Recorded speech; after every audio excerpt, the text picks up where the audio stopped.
Well, the main watcher of my videos, who has a name I can't pronounce, just questioned why I do so much religion. Well, it's a long story, but I will try to make it brief. I left broadcasting, what I really loved, in the year 2000, and that left me free, unencumbered, and able to retire. But I couldn't really retire.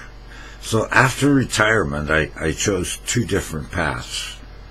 Substitute teaching, and the other path was driving a school bus. Between the two things, both gave me the opportunity to be free. In other words, when they call and said, we need you to do this, I could say, I don't want to do that. And I could stay home sleeping on the couch. I know that I have many stories, and I would love to tell you those many stories. I've wanted to do that, but it was a lesson I had a difficult time with. Say in a teacher's lounge, and somebody talked about Jayne Mansfield, and I could not resist, the massive ego that was there that said, you're a radio star, tell it all. So when they did that, I would say, oh yes, I remember that. I had a chance to talk with Jayne Mansfield. On her last trip, her Cadillac was right out in the parking lot at the radio station, and we had a lengthy conversation out there, as well as a very good radio interview, and they all look at me like, oh yeah, sure, I'm sure this old man did all that stuff. Maybe, perhaps. Well, I got to a point where I just felt stupid talking about those stories. And so I kind of stopped.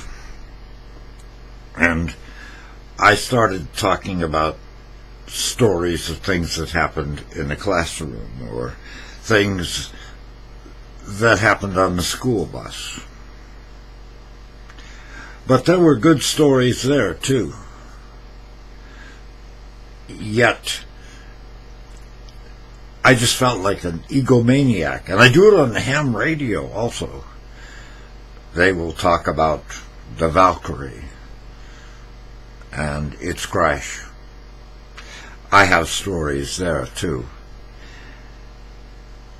And sometimes I wonder, with this dementia, as it progressively gets worse, which I guess it might do, if I should go ahead and try to tell those stories. Then again, it's easier to fall back on what I was trained in, of my education, which is in theology. And especially when I hit a time when I feel that all those years of teaching somehow met deaf ears. I see people who I think should have an understanding of the subject, some that I've actually taught, and I see by the comments they missed it entirely. So it's a dilemma now. Do I go back and try to correct what they misunderstand, or do I go ahead and tell these stories, whether people will believe them or not? There's some interesting ones involving Uri Geller. They involve Ronald Reagan. Give you an example. Would you believe that twice, not once, but twice, I had a private breakfast with Ronald Reagan? It was at the Antelope Valley Inn in Lancaster, California, before he was governor of the state, let alone president. And I wonder, do I count that as one of the presidents I'd interviewed, because there are several? Or do I just keep quiet? It is a bit confusing. Anyway, I'm going to try to make a change of direction here.